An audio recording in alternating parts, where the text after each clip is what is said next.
today. Wit for life. It's a way that I think to take a stand now. Wit for life. Well, I can even take some entertainer away now. Wit for life. Your life is more important. Don't throw it away. Elevate your mind. Deep down in heaven, stand. Begin to pray today. Wit for life, you gotta do what's right now. Wit for life, you gotta help another now. Talk it out, turn around, take your time, do what's right, and your mind's old. Damn, do you see the real enemy? Turn your finger around and see this enemy. Can I tell you the truth? The enemy is seed and blind. See, I'm tired of seeing my brothers take each other's life because of colors. They really don't make sense, it's senseless. Believe that every life is priceless. Tell me how do I change from using the best of mine? Tell me how do I change? Give me something way in mind. Is it jealousy? Envy? Welcome everyone, this is John W Rhodes and we are so excited that you all have joined us today and you just tuned in to Wit for Life, where we're sharing strategies for anger control, resolving conflicts without an eye for an eye, a tooth for a tooth, but working things out because I am my brother's keeper and so are you. Before we go on, I just want to go ahead and give our call numbers right off the top. That way we can really dig deep into today's discussion. We have a special guest here and I'm pretty sure all of us can benefit from the things that we will be discussing today on today's Wit for Life program. Of course, you just joined us on the Radio Lex at WLXU 93.9 FM.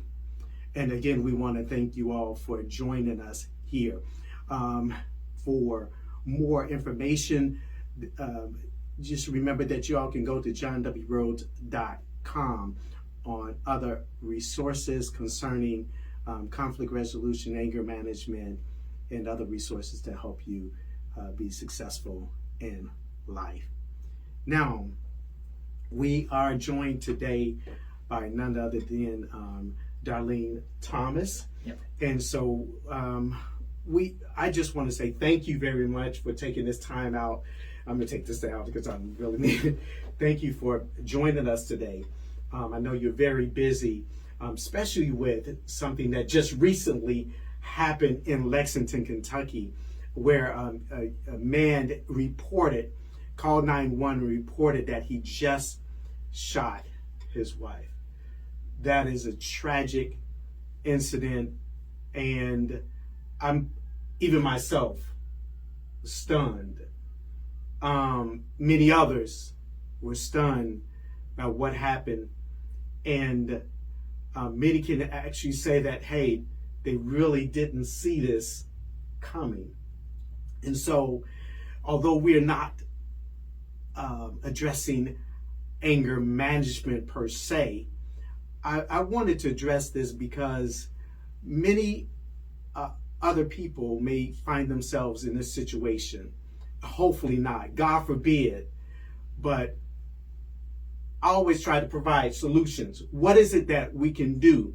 As y'all know, Wit for Life, we talk about anger control. But today I believe what we're going to dig deep into is how do we resolve conflicts if conflicts are able to be resolved. And I believe that Darlene is going to provide a different perspective in how we can deal with issues from domestic violence to control. But without further ado, I would like Darlene to please, if you can, just kind of give us the backdrop of your organization, Greenhouse 17, and how people can go to your organization for help, and then we'll start talking about some of the issues dealing with that particular incident. Great. Darlene, thank you for inviting me too, by the way. We are very busy, but on the other hand, we can never be too busy to share with the community and the public how they can be part of the solutions, right? Like that we're kind of in this together. And when somebody loses their life, when somebody's a victim, when somebody's harmed in intimate partner violence or domestic violence, it affects us all as a community. So very grateful. I run a program called Greenhouse 17. which is the domestic violence program that serves 17 counties in central Kentucky. And we do that in a host of ways. What our goal is to help families who've been in crisis due to intimate partner violence be able to move from that crisis towards self-sufficiency.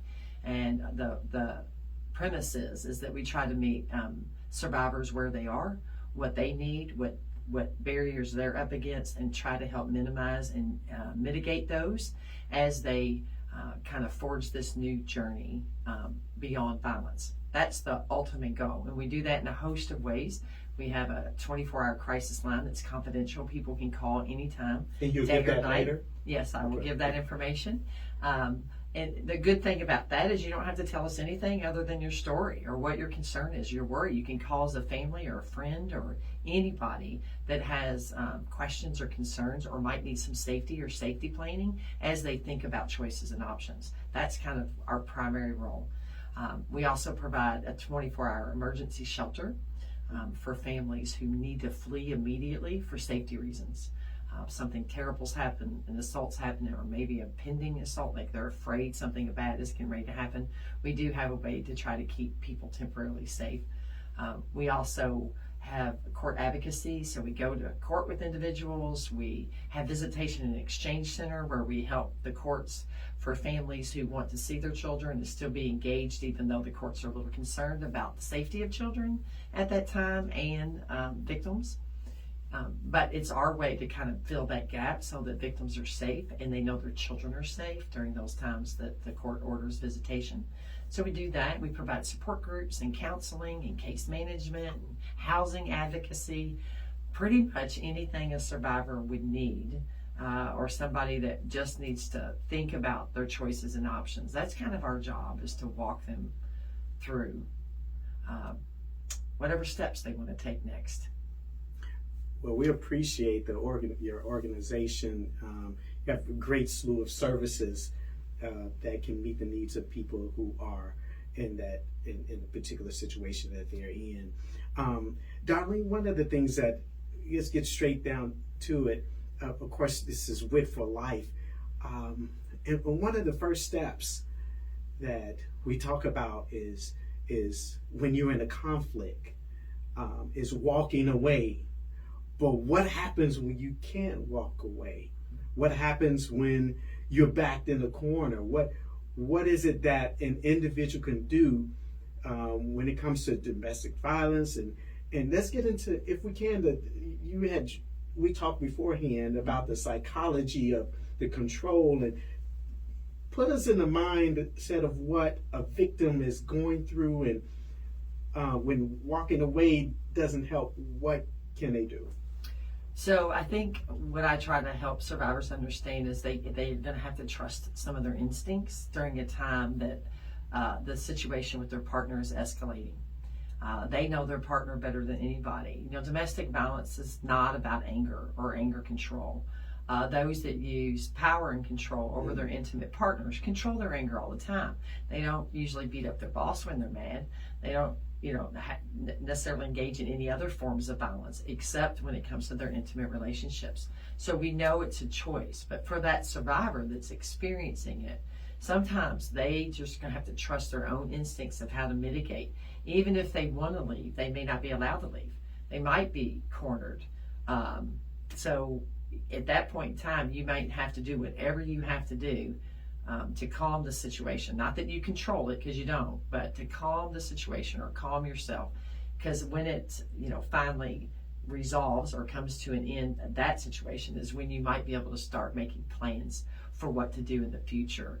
I think the difference with a lot of traditional anger management, and there are lots of people who have anger control issues, but for intimate partner violence, the victim often doesn't even know when it's coming. It's out of nowhere. No matter what they do, an abuser finds a reason to be abusive, and they can think things are going really well again, and it's felt good and loving and kind again, and then out of nowhere there's another escalation that puts them in fear for their safety. So it's not as easy as walking away. And even when those that choose to leave those relationships are trying to navigate their way out of those relationships, That doesn't mean the violence stops, because abusive personalities don't just often just let you leave. And unfortunately, the situation that you brought up in the beginning with Talina, who lost her life, was one of those situations. She was trying to find her way out. She was trying to end that relationship. She was trying to stop the violence for herself. And unfortunately, he made a different choice and chose to take her life.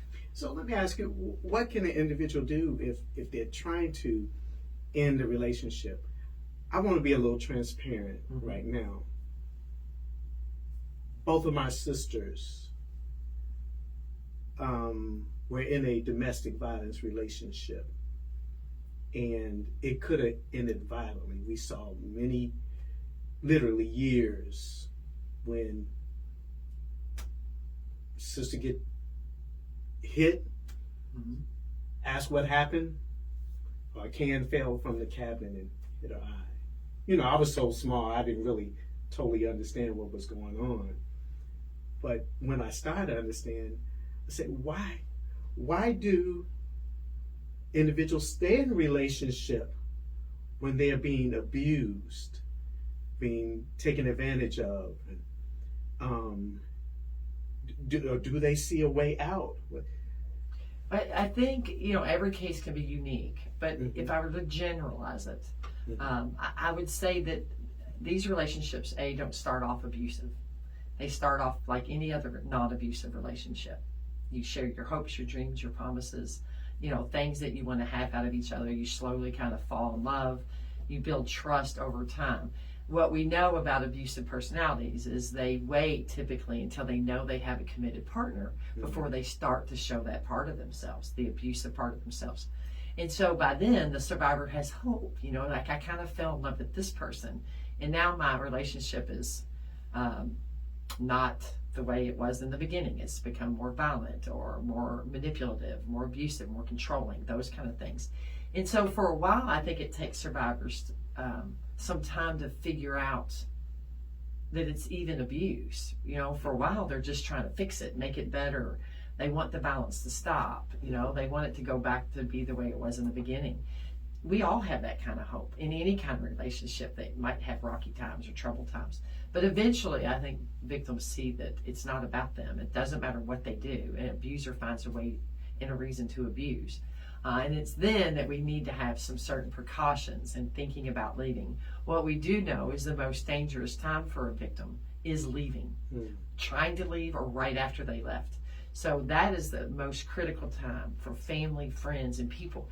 So as a society, we'll say, oh, you need to leave. You need to get out of there. Well, without a safety plan, that can be very dangerous. Say that to one just more time. leave. You need a safety plan, Safety right? It can be very dangerous people for just leave. So to give that advice, although it's well-meaning and loving from people who care, it misses the point of the safety and the risk that happens to survivors as they are trying to break or end that relationship.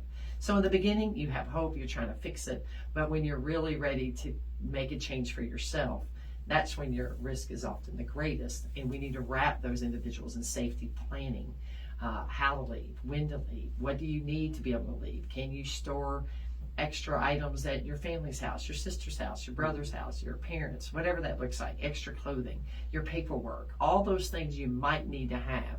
And if you seek assistance and know that the threat has always been, if you ever leave me, I'll kill you, or you're never going to get away from me. So many survivors hear that threat. Then we need to have a safety plan on how to leave, when to leave, where to go when you leave, how is that safe, do you need legal resources, do you not? So there are many things to think about. And then sometimes things are just so bad that the only way you have out is just to flee. But then you need a safety plan to figure out how to stay safe after you've left. Because that doesn't mean your partner's just going to let you leave at that moment. And does your program provide those particular Yes. strategies for people Yes. if they call? Yeah, we're not anonymously? the only ones. I mean, Right. we're probably your primary provider. This is what we do 24/7, day in and day out. But a lot of times if you file a protective order, the sheriff's office might have an advocate that responds, and they'll help safety plan and help you think about choices and options. And, we have other programs. The Nest does some programming here locally that will help you safety plan and do. So we all work together and collaborate to make sure that we wrap survivors, folks that are experiencing domestic violence, with as much information as possible and safety as they walk their journey. Well, I have an important question, and oftentimes we talk about what can we do to help the victim. What is it that we can possibly do to help the victimizer so that they can turn maybe the mindset or prevent them from victimizing someone? Is there something that we can do in preventative measure? I know that's an hour show in and of itself, okay, right? okay. Probably. So I will say we're kind of at a little loss about that, because society has had a tendency to condone relationships. Take a walk around the block, cool off. Oh, you're just blowing things out of proportion. We have a tendency to minimize a victim's experience, right? It can't be that bad, or I didn't know he would ever be that way, or they would ever be that way. And so with that experience, I think we've some ways condoned your right over your family member or your partner or whatever that looks like to do that. I think if we're going to have accountability, there's a couple of things, but the primary piece is we need to absolutely be very clear that it's never acceptable to use violence in an intimate relationship, or period, honestly. And I'm sure you do that all the time. It's never acceptable. But we need to hold it at a higher level. It's one thing to say it, it's one thing to believe it, but what are we willing to do to truly hold those that do that harm accountable? I think the most complex thing about intimate partner violence is we all know people who do harm. They've been at our Thanksgiving tables. They're at our Christmas dinners. They have been family members. They were aunts or uncles or grandparents, and we all have known and cared for somebody that we know has done harm to others. So we try to find the good in them instead of holding always accountable the behavior that we see. And without that accountability, I don't know. I think when men tell other men that we're not doing that. And I know there's no cookie cutter solution to this, but I do want to ask another question as well. Shift gears just a little. Most of the time, when we have domestic violence, is male victimizing a female. Have you seen the reversal? And then don't answer that question. We're going to give some announcements real quick, and then we're going to come back to that question. All right. Well, listen, guys, we are so excited once again for the support of those in the community. And I just want to give a shout out to someone who actually supports this particular program, WIT4LIFE. And this gentleman called me up and he said, listen, I have this program. I love what you're doing, and I want to be a sponsor. Now, this is, for some people, it may not be a monetary sponsor, but it's a social media type of sponsorship that will get this message out to thousands, literally thousands of people. And the name of his actual program in business is called Involved. And so I want to thank Lee Hayes for really being moved to support this program. And for some of y'all don't know, real quick, Involve is actually a skateboarding business, but it also reaches kids and shows them different ways and that they can choose conflict resolution, good decisions without getting in trouble. You find that in the skateboard arena, you always, they get a bad label. Well, Lee's about turning that around and saying, hey, I've been there, but there's still hope. There's a way of life that can gravitate towards being productive in society. So thank you, Involved. All right. Now, That's a great name, by the way. I love that, involved. yes. It's an action, instead of just a name, it's an action. It means that you take part of something. And I like that. Thank you. And Yeah. Lee is actually a gentleman who skateboarded for years in a younger age, and he's in his 30s as well. And he's still involved because he knows the influence where skateboarding can help individuals at this young age to turn their lives around. All right. So let's go back to The question. So I'm going to say that, again, that's a whole nother hour yes, ma'am. of session. However, And we I may will have you say, come back. Hey, never know. So I will say, when looking at intimate partner violence, most physical violence is still male against female if you're looking at heterosexual relationships. But I need you to know this also. There is no gender when it comes to domestic violence. It doesn't discriminate in the sense that it happens in the LGBTQ community. And absolutely, there are females who can perpetrate violence. It often looks differently. And the big difference is most males who've been victimized by a female in a relationship, they don't stay very long in those relationships. So they never get heightened to the point where the reverse happens. So on average, male victims, that have experienced some threats and intimidation, they stay 3 to 6 months in these relationships, where women stay years. It's a different dynamic overall, but it's not to say that women can't use violence. And when women do, it's more emotional and verbal types of abuse, and can be very controlling and manipulative, absolutely. But most physical violence is escalated at a different level. I'm sorry. No, you're fine. Science is acting up. Okay. Does that make sense? But it's Yes, a ma'am. little different dynamic, but it doesn't discriminate. It can happen to anybody, and people need to know that. Nobody's immune. It doesn't matter your background, your faith, how you grew up, what house you live in, any of that. When it comes to, the manipulation of the abuser, doesn't really matter Well, let me ask you a the question. victim. Before I take a small break and get some water, one of the questions I want to ask you is, what steps do they take in terms of reaching out, like with WIT4LIFE? With WIT4LIFE, one of the things that we do is tell someone else. How can they reach out to someone and tell someone for help? Who do they talk to? Who do they reach out to? I know Greenhouse 17 is there, but what people that We're not going to be the first person that people tell typically, right? That comes later when you're really Okay. thinking about choices and options and needing other information and validation. So I do think the breaking of the secret is the most important thing. Okay. When you talked about your sisters, right?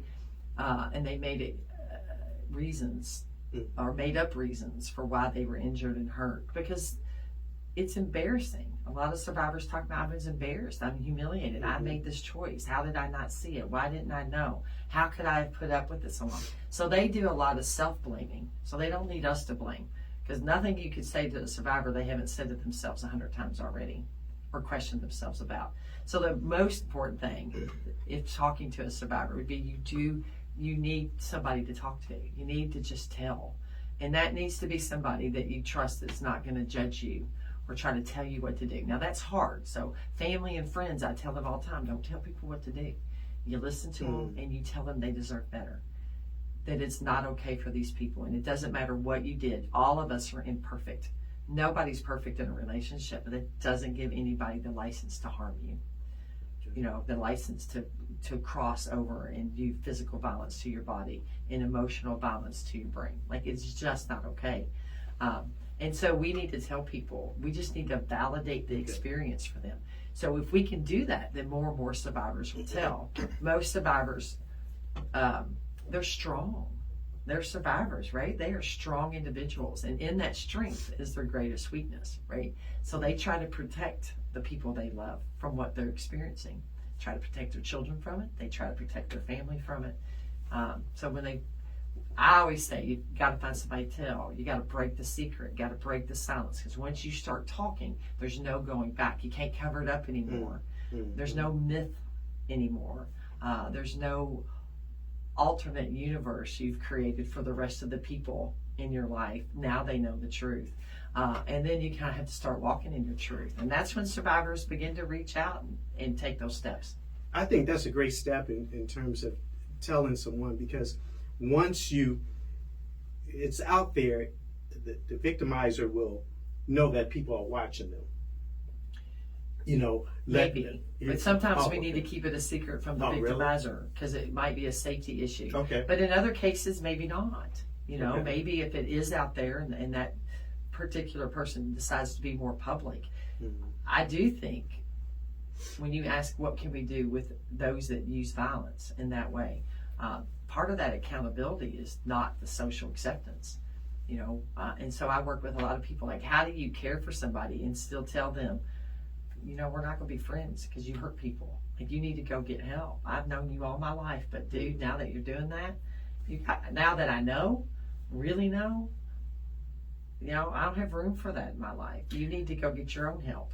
Listen, this is great. Great information. I would love to continue this. So we may have to have you back, Darlene, if you don't mind, at a later date. But please give us information about how people can reach out to your organization or get help if they are falling prey as victims. But if you had me back, I think we should talk about all those barriers and systems and how it disproportionately affects populations to domestic violence, especially when getting access to help and resources, which I think is very important information. But Greenhouse 17, the way to reach us, you can check everything out we do on our website, which is greenhouse17.org, or you can reach us by phone confidential crisis line, which is 1-800-544-2022. It's 1-800-544-2022. Thank you once again. Thank you. Appreciate you, Darlene. Again, you all, this is WIT4LIFE, sharing strategies for anger control and resolving conflicts without an eye for an eye, a tooth for a tooth, but working things out, because I am my brother's keeper, and so are you. Thank you once again. We look forward to you all joining us on the next WIT4LIFE program.